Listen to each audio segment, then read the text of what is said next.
Okay, any questions before we begin? We only have 1 hour today. Any questions?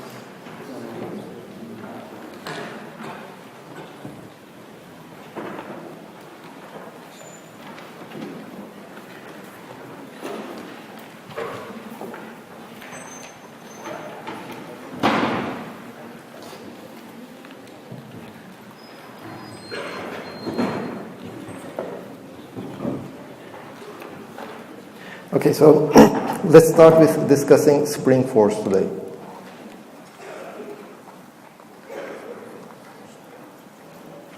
Now, if you have realized, we have been discussing various kinds of forces that we observe every day, and each one of these forces seem to follow some general pattern, because if you want to use the Newton's law, we have to know what the force is.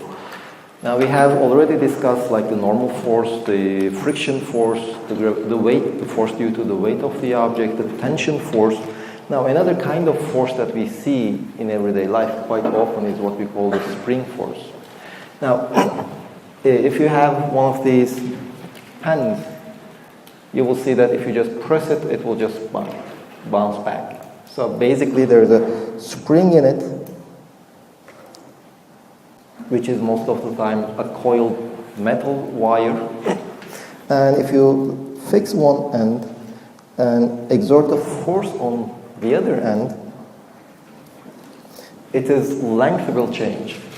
So if you exert some force, without any force, let's say if it has such a shape, but if you exert a force towards the right, so it will become longer. And again, in this case, there's a pattern on how much it stretches and the force that you exert.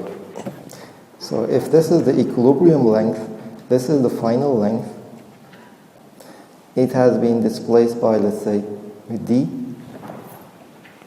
Or if you take this point, that let's just call it the displacement of that point,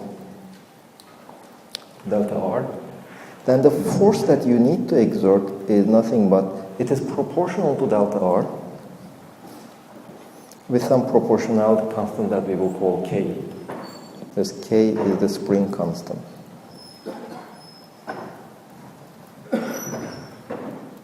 It's just some constant depending on the material and how a spring is made. So there are a few things that you should pay attention to. First of all, this minus sign over here. It tells us that if you stretch the spring, the force, okay, this is the force that is exerted. Okay, hold on. Let me just put a plus sign over there. That's the plus sign. So if you want to stretch your string in a given direction, you have to exert a force in that same direction. This is what you would expect. But we are more interested in the force that the spring exerts, not the force that we exert on the spring. Let us call that Fs, and that is minus k delta r. This is the force that spring exerts.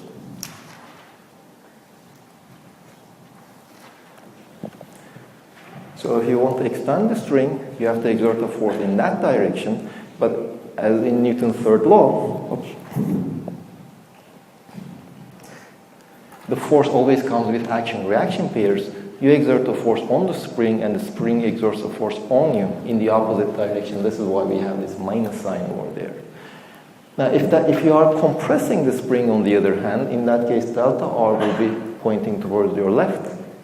And if delta r is pointing towards your left, this minus sign will tell me that the spring force will be just pushing it backward. So in this sense, the spring force always tries to bring the spring back to its initial position. And for this, it is also called the restoring force.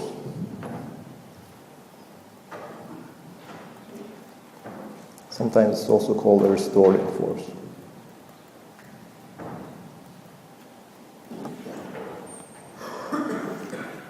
Now, of course, this is just an idealization, this law, this Hooke's law.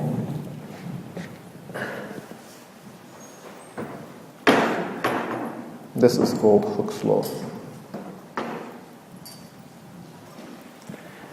This is just an idealization. Now for this curved springs, we get quite close to this idealization. But even in that case, if you just try it, this is the force that you have to exert. Let's say the magnitude of the force.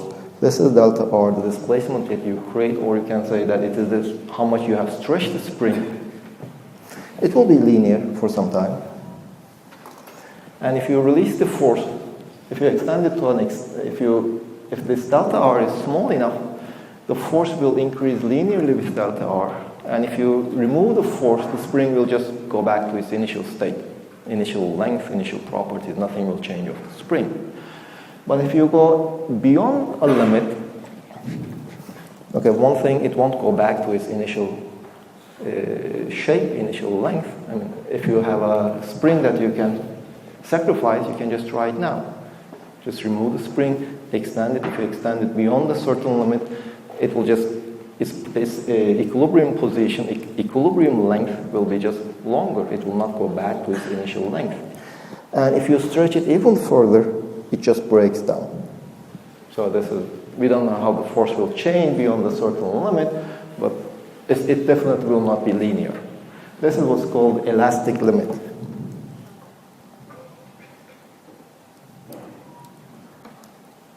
This is just another force that we will be using in our examples.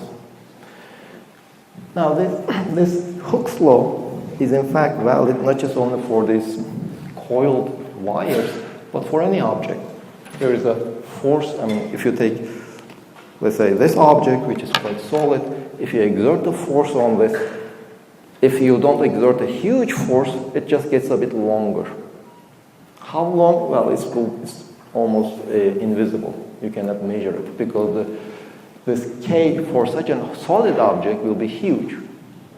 So even if you exert a reasonable force, the elongation that you will create will be negligible, so you will not be able to observe it. But of course, if you exert a larger and a larger force, this elastic limit of such a material is very short. If you create a very small elongation, then you are beyond this elastic limit, and the object basically breaks down.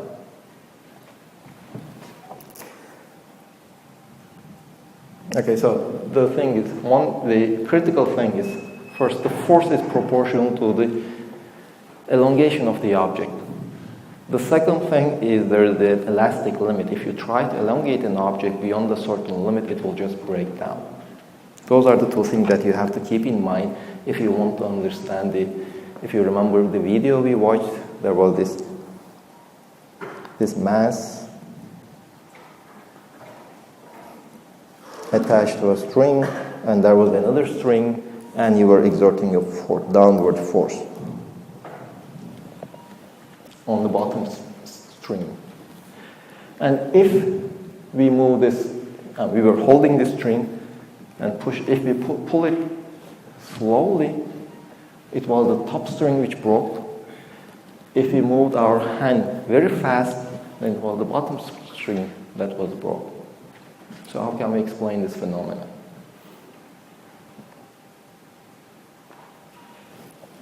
The limit of the bottom wire will be extended firstly if you pull fast enough. Why?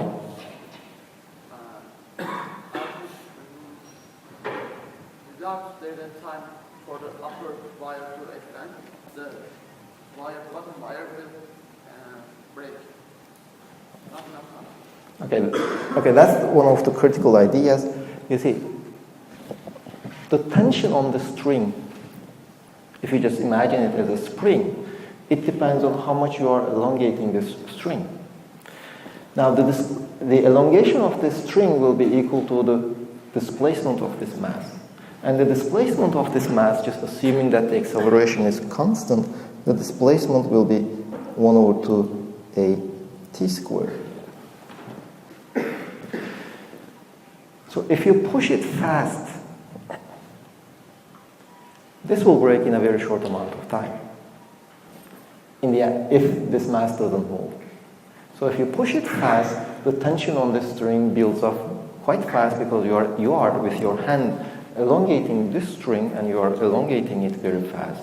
But this other string will be elongated by this much after a time t. If this time t is very small, the upper string will not be elongated and hence there won't be any increase in the tension on the upper string. So this will not break. The tension builds up only on this one.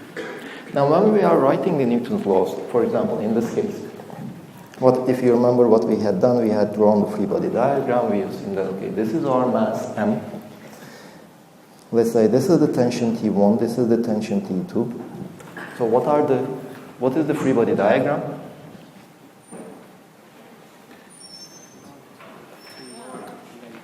What are the forces acting on my mass? In which directions? This is the force due to T1. This is the force due to T2. And there is also the weight. And then we said that, okay, if this mass is at rest, then the total force, which is F of T1 plus F of T2 plus W, this should be equal to 0 if mass at rest. If it's not accelerating. So from here we determine that T1 is equal to T2 plus mg. And from this expression one would have expected that the tension in the upper string is larger than the tension in the lower strings, so the tension in the upper string should break first.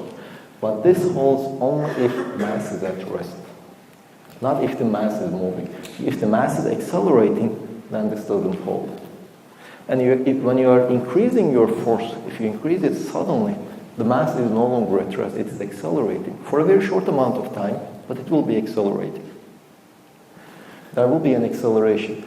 But since it lasts a very short amount of time, mainly because this lower string breaks down, its displacement will not change, will be very small. Since its displacement will be small, the tension T1 doesn't change at all when you are pulling it down. So is this example clear? Why does the upper string break first? Mainly, this mass doesn't move, it doesn't create a large enough displacement if you pull the lower string fast. If you pull it slowly, then you can say that at every moment the mass is almost at rest. So this equation will be almost true. If this equation is almost true, then this result is also almost true if you are pulling it slowly. If you are pulling it slowly, the acceleration will be slow. So this should always hold. T1 is always larger than T2, and hence T1 breaks first. If you are pulling it fast, then this equation never holds, not even approximately, so this result is false. So T1 will be determined by how much this mass is displaced, and at a very short, if the lower string breaks very fast, then the displacement of this mass will be very small, because even if the acceleration is large, time will be very small. So the T1 doesn't change. Any questions on this one?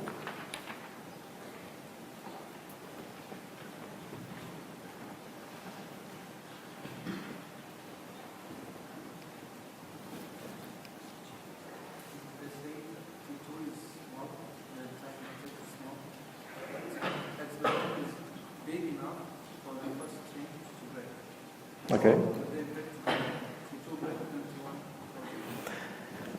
Well, you see, if I understood your question correctly, let's say if the time is large enough so that T1 breaks. No. Let's say that Time is small. the expression is big enough Which expression? This displacement is big enough. Okay. for T1 also to break. Will they get together? Well, let's see what will happen. Let's imagine such a case. We are pulling it fast. Okay, so we pull it fast, pull this one fast.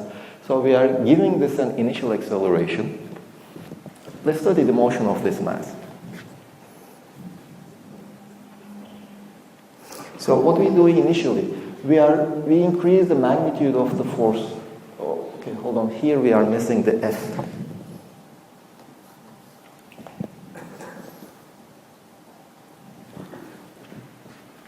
there is also the force acting on my mass. There are three forces.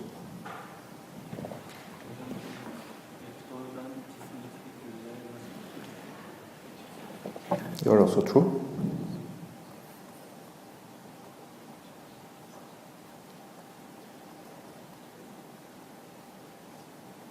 T2 is equal to F.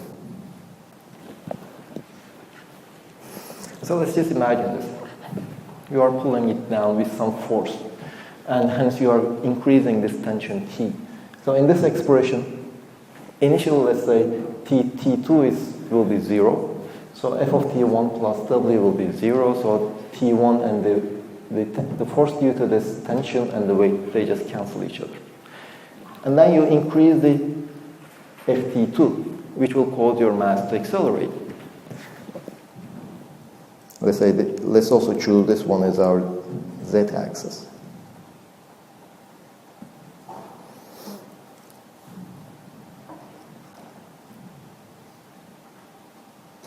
The z component of the force as a function of time. So initially there is a downward force, net force. So the downward meaning positive z direction, a positive acceleration in the z direction. So the velocity will increase linearly with time. Of course, now there is a displacement. And let's say that at this instant, the tension in the lower string becomes so large, you are exerting a huge force, it becomes so large that it just breaks. Now at this instant, what has happened is that the mass had already moved downward a bit. So the tension in the upper string has increased a bit.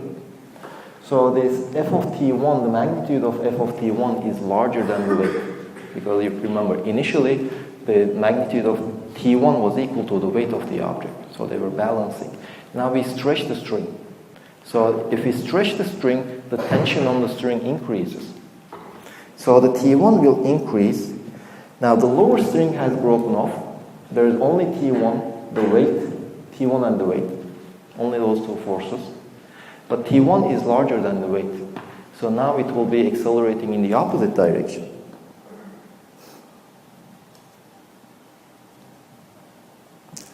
So this is, the lower string breaks at this point.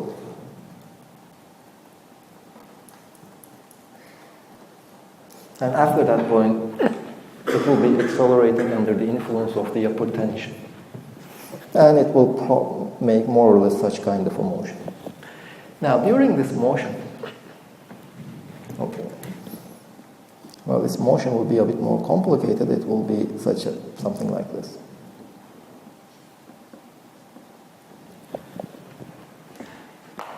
Now, because what will happen is, if you just imagine a string, now we will study why it makes such a motion in a moment. Now, you see, at this point, there is this maximal displacement. If this maximal displacement is large beyond the elastic limit of the upper string, in that case, the upper string will also break afterwards. Otherwise, it will not break. It depends on how much the upper mass is displaced. Now, let's study the motion of this mass under the force of the spring. Let's just imagine this one. We have a spring. We attach a mass. So everything is in equilibrium now. And then someone comes and pulls it down a bit and releases it. So the same system, and this is the equilibrium point.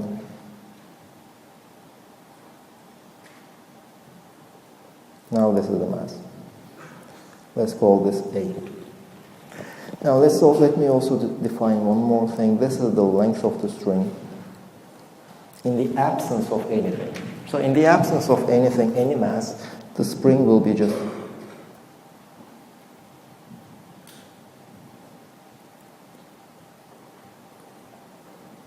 okay. This is what happens in the absence of any force. The spring has this length. So when we attach the mass, it just elongates by a distance, let's call it d. and then somebody just pulls it further a distance a. So what will be its motion? Now we will find an exact solution of this one towards the end of the semester, but we can just qualitatively analyze what do we expect from the motion. How will it behave? Now how can we find D? What is D? We have to write somehow, we have to use the Newton's law, we have to draw the free body diagrams, etc.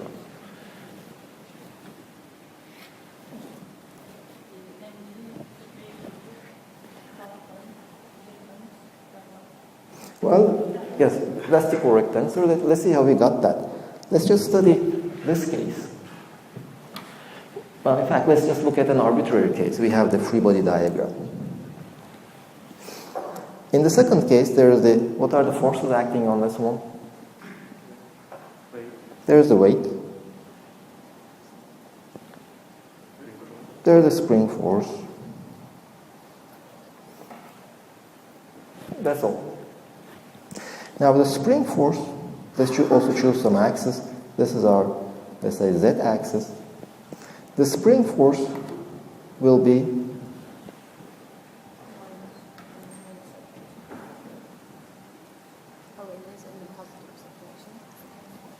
it is k times d in the z direction.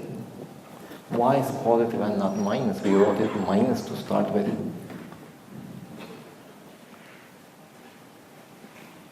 Because the displacement is minus z direction and 2 minuses.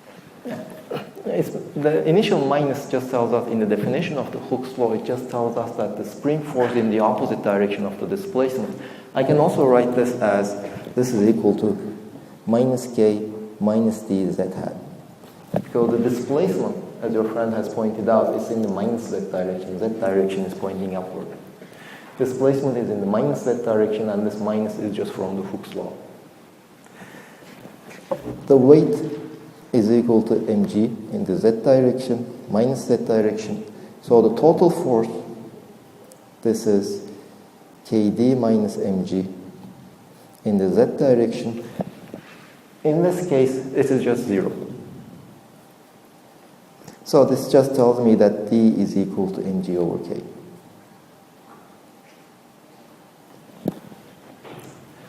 So I attach this mass to my spring and it just moves down a bit and it will stop over there.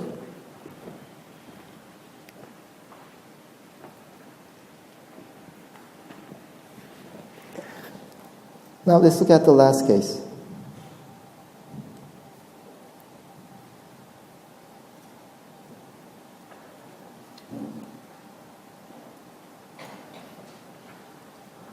And let's draw the free body diagram. Well, the free body diagram doesn't really change, it's the same system. So there's the weight, there's the spring force. Now, what is the spring force?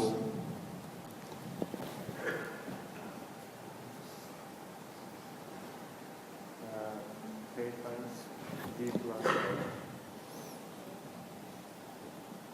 z.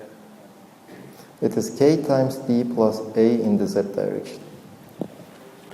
Well, because this is the initial unstretched length of the string. Due to the mass, it stretches by d, and we are just pulling it an additional a. So the total amount of stretch is d plus a. Now, we can also imagine the case when it is compressed by just assuming that a is negative. A can be negative. The weight is again minus mg in the minus z direction. So the total force acting on my mass will be kd minus mg plus a times k in the z direction. But remember, kd minus mg is 0. So kd is nothing but mg. So these two things cancel. So the total force is a times k in the z direction. So essentially the weight and the equilibrium stretching, they just cancel each other all the time. What we are left with is again Hooke's law, but this time the stretching is defined from the position of the mass, not from the non-elongated mass of the string. Okay, so now let's discuss the motion.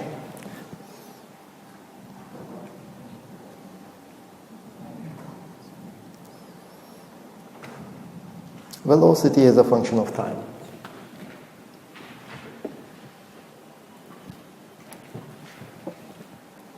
Or let's write the acceleration as a function of time. How do you expect the acceleration to change? Let's say that initially at this displacement, it has some acceleration. This is A0. And then what will happen?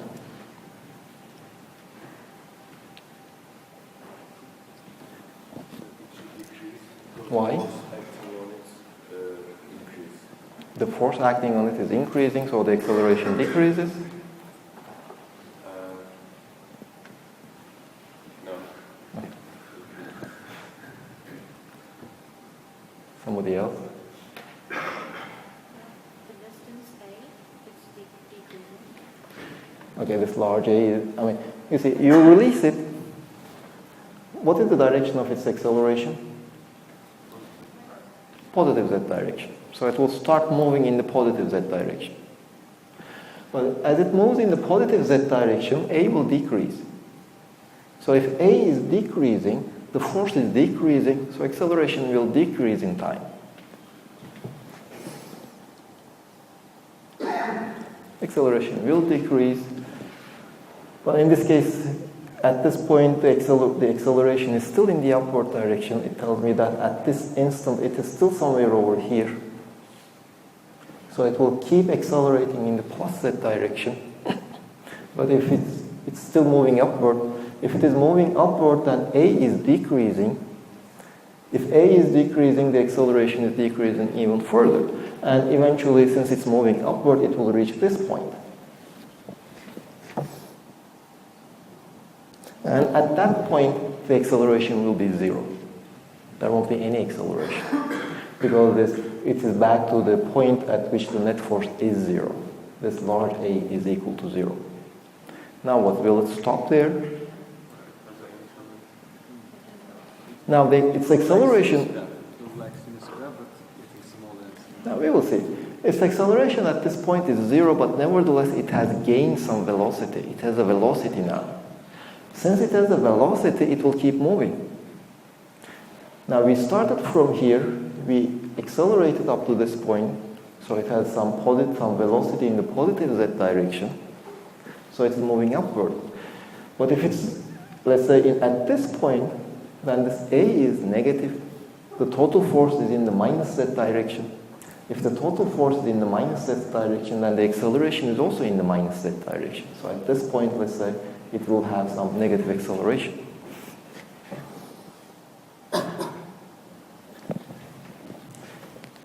So if we started from below, zero initial velocity, it accelerated upward, its acceleration getting smaller and smaller, it reached the equilibrium point, at which point its acceleration is zero, nevertheless it has a finite velocity, now it's moving upward. But as it is moving upward, it has a positive velocity but negative acceleration. So it is slowing down. Nevertheless, it still has a positive velocity. It is moving upward, but it is slowing down.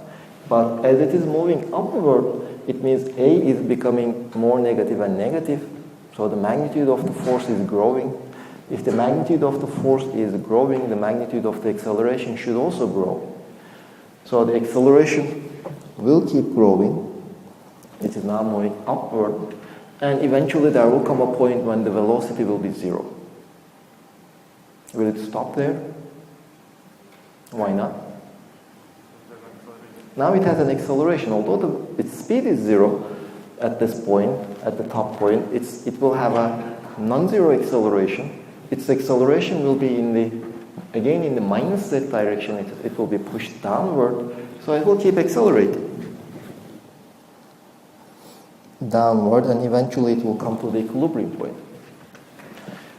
Now, we started from here, it reached the equilibrium point, but due to its velocity, it moved further, and at the top it stopped, and then it started accelerating downward, because at the top, although the speed is zero, acceleration is non-zero.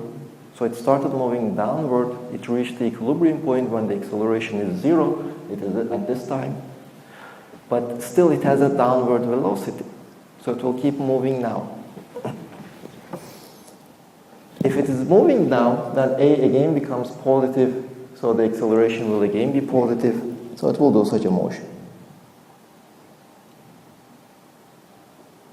We don't know precisely what this curve is yet. We will be studying this curve, but it will mainly have this shape more or less.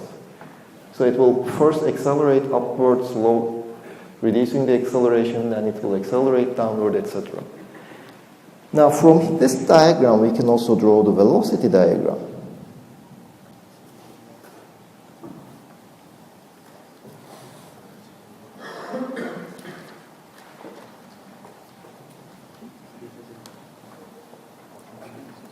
Now if we draw the velocity as a function of time,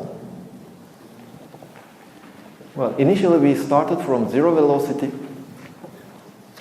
We know that at this point it reached the equilibrium point, and after that point it's still moving up but slowing down.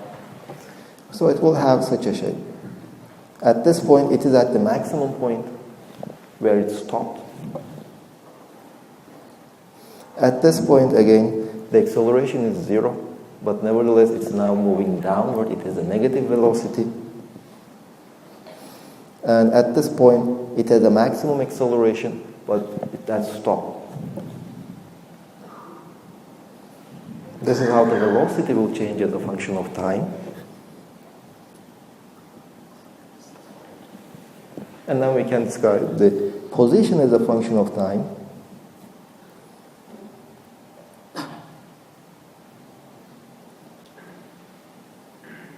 Initially we started from minus A. If we just choose our origin to be the equilibrium point, we started from minus A. We have a positive velocity, so we are moving upward until this point. At that point, we start moving downward. And here, this is the point where we are passing the equilibrium points. A is equal to 0.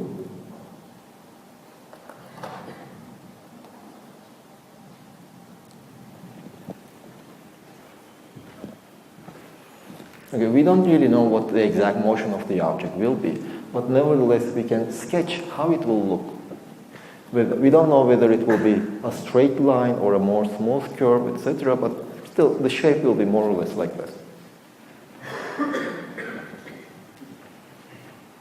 Now, any questions on this one?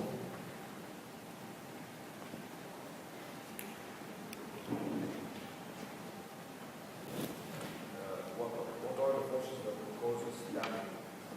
Forces? That causes damping. Well, I don't know what damping is. What is it? I don't even know at which point it goes yet. No, I mean like normally real life it's not like this. It goes to the equilibrium. Well, in real life we have friction, we have the drag forces, which we just ignore. And in this case we are not even we don't even, with this much discussion, we don't even know whether when it comes down, will it be exactly at minus A or at some other point? We don't know yet. How can friction be applied to this? Okay, when we know that there is some damping, when we describe damping, then we can come back to this question. So here the main idea is, what is the general behavior of a system given a general form of the force? Of course, the details will change, will depend on what the forces are, whether there is friction or not, it will depend on that. But for the time being, the tools that we know, we have learned up to now, it's not enough to describe such systems yet.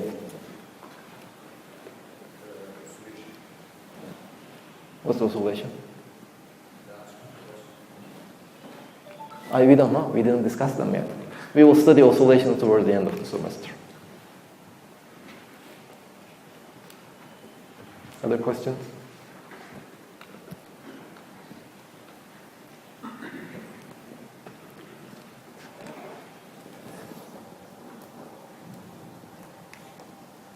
Okay, let's do an example on the spring force. And let's even combine it with circular motion.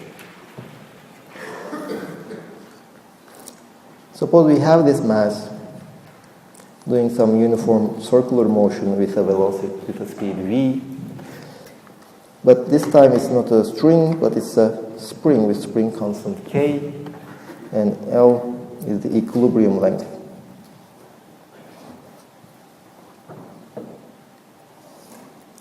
Of the spring.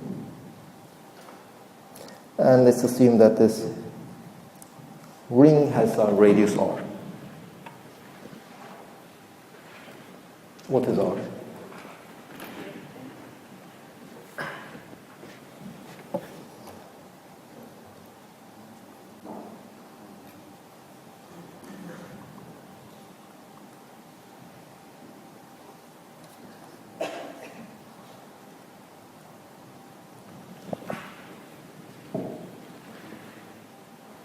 Let's draw the free body diagram.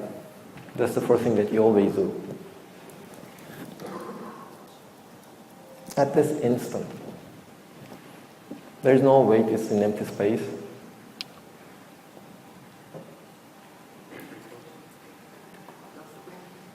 Just the force exerted by the spring. And what is the magnitude of the spring force?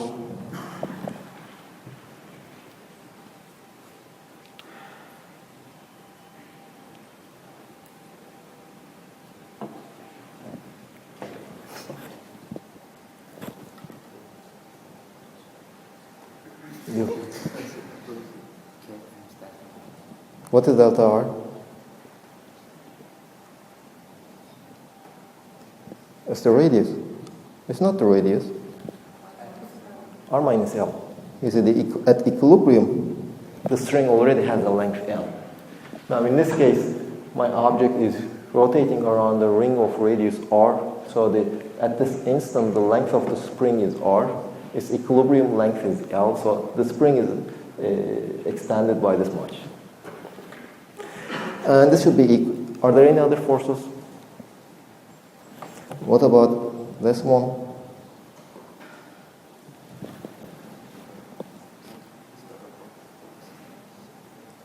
Do you think it should be there or not? Okay, either say no or yes. And is that? It's uniform circular motion, yes. There will be. There won't be. There is no such force. It's not there. I watched Manchi movie and I saw throwing to someone upstairs. There was an acceleration. So Can you repeat your question? In this case, we have. In this case, you say we have. Yes. In which case? Can you repeat your... Space. In empty space, okay? Okay. So there is this force. There is never this force. This force doesn't exist. This is the only force acting on my object.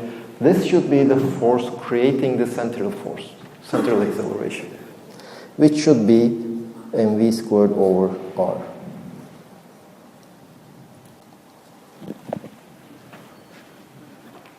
I don't understand that. How can we find a conclusion if the length of the spring in this case longer than its normal length or less? Well, it can never be less than, whenever you are talking about spring, you usually extend them. It won't be doing circular motion otherwise. Yes, that's what I'm asking. It couldn't. No. Because when the length of the string is 0, so there won't be any circular motion. There won't be any... When the r is equal to L, let's say, there won't be any circular motion. When r is less than L, there is no central force to create the circular motion. There will be a circular motion only if r is larger than L. And this solution of this equation will tell you what r is.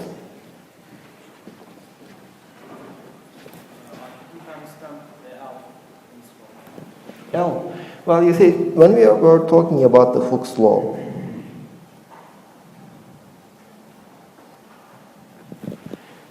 the force, the spring force, is proportional to the elongation of the spring. So we have to calculate how much the spring has been stretched or compressed. What is the difference in its length? Now, in this question, we are given that there is this object doing uniform circular motion, so the length of this whole thing is r. But we are also given one more information. The spring, the length of the spring when it's carrying out uniform circular motion is r, but if it is not stretched, the spring already has a length L. This is the unstretched length is L, so it is stretched up to r. So how much it is stretched? R minus L. This is how much it is stretched. And the spring force will be proportional to how much it is stretched.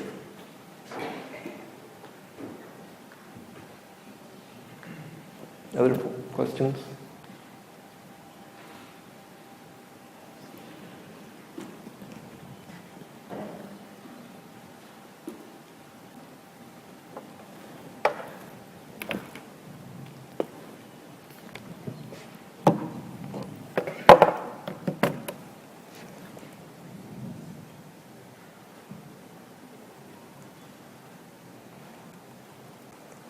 So let's do some more questions.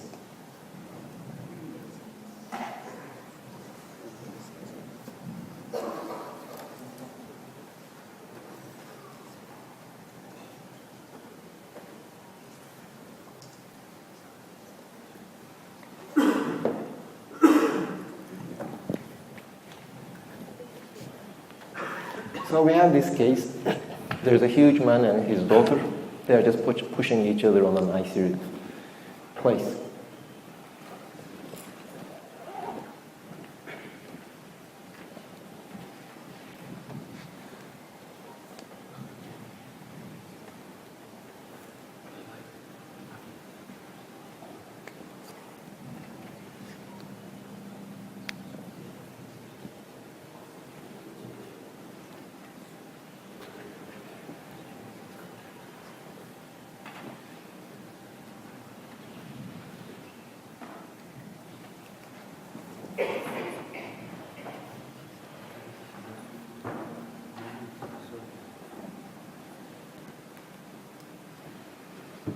This type of questions, if resistance or friction, you can say that. Let's assume there's friction.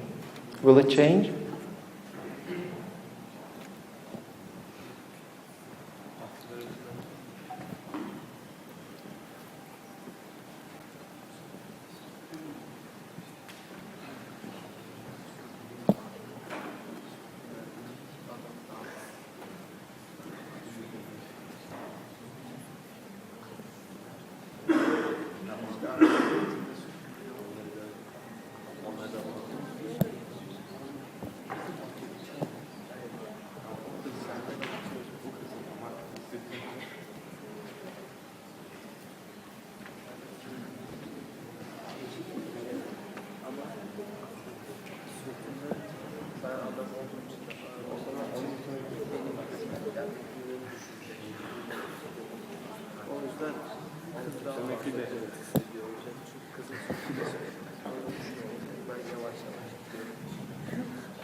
Okay, so let's look at the answers. Okay, the majority kind of wins. They will feel equal forces. Which one will have a larger acceleration? The daughter, because it's lighter. Any questions on this one? Yes. They push each other different forces. And what's the net force they feel? Well, they will not be able to push each other with different forces. Their forces will be equal. So you cannot push your friend with 70 newtons and your friend pushes back in 30 newtons. That's not possible.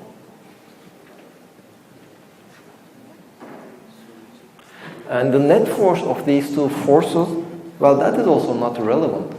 Because you see, if you want to study your motion, you only need the force that is exerted on you by your friend, not the forces that you exert on your friend. So also the question of what is the net force acting on, created due to these two forces, that's not relevant. Now let's do one more question.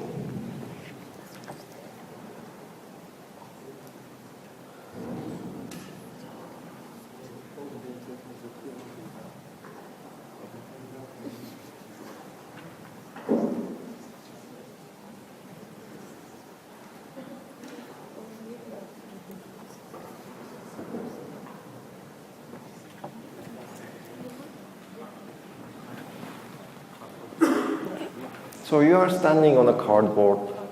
It is not so strong, so it barely can hold you without breaking. And you jump up. So what will happen to the cardboard?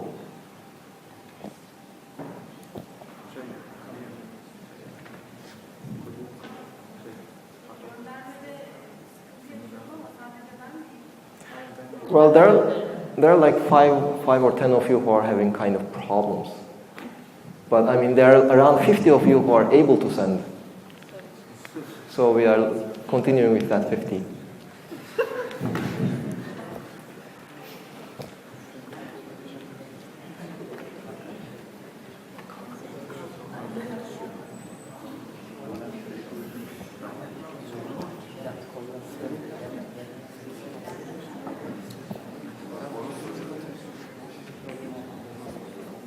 You can try to convince your friends to send your answer.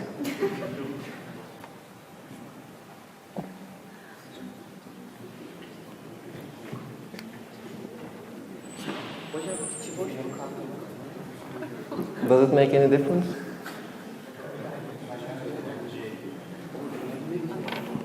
Just imagine this is your cardboard. You are standing on top of it. It will be bent a bit, but it's barely holding you. No.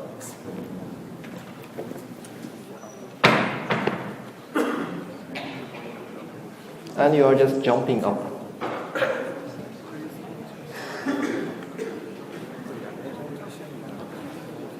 So it is such that if you put one more feather on the cardboard just collapses.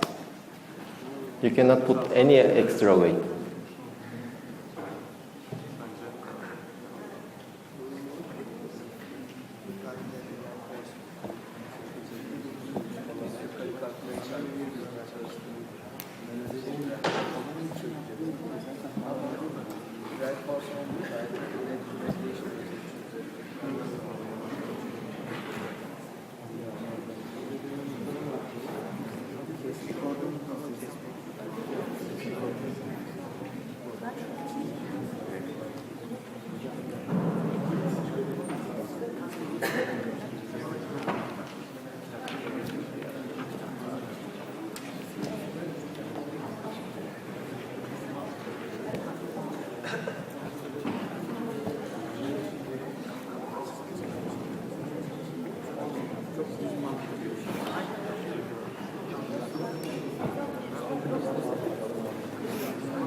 Okay, I will stop it over here because unfortunately we are out of time. Well, again, the majority is correct in this case also. It just collapses. Now the reason is, you see, the cardboard can barely hold you. It just means that the maximum force that the cardboard can exert is equal to your weight. And then you are jumping up. It means you are accelerating upward. But if you are to accelerate upward, there has to be something that is exerting force on you. And that is not the force of your legs. When you jump upward, you are not accelerating due to the force of your legs, but you are accelerating due to the force that the ground or the cardboard is exerting on you. So if you are accelerating upward, the cardboard should exert a larger force than your weight. But we are already told that the maximum force that the cardboard can exert is equal to your weight. So if it tries to exert a larger force, it just collapses. So that's why the answer is A. You will not be able to accelerate up. If you try to jump up, you will not be able to accelerate upward because the cardboard is not strong enough to provide you with the force. Yes? We are able to jump. When we turn back to the initial position, and cartoon barely supports our jump. So you are saying that somebody just releases you from the top. The same problem, right? So you manage to jump up. So at some point you are in the air with zero velocity. Yes. And then you just go down and jump on the cardboard. And what will happen? Well, it is kind of complicated in that case because you see, the cardboard doesn't have to exert, well, the cardboard still needs to exert a force larger than your weight. But initially, no, it will still break, yeah. It cannot exert a force larger than your weight. But in this case, Now, I can jump on it. if you can jump, then you can also land on it. It will not break. Because it can provide you enough force to jump up. But of course, assuming that while it is providing this enough force, there is no change in the cardboard. The cardboard, while you are jumping, some parts of it might break, and if it becomes weaker, then when you jump down, it will break. But assuming the cardboard doesn't change while you are jumping, you can safely land on it. Okay, so see you on Thursday.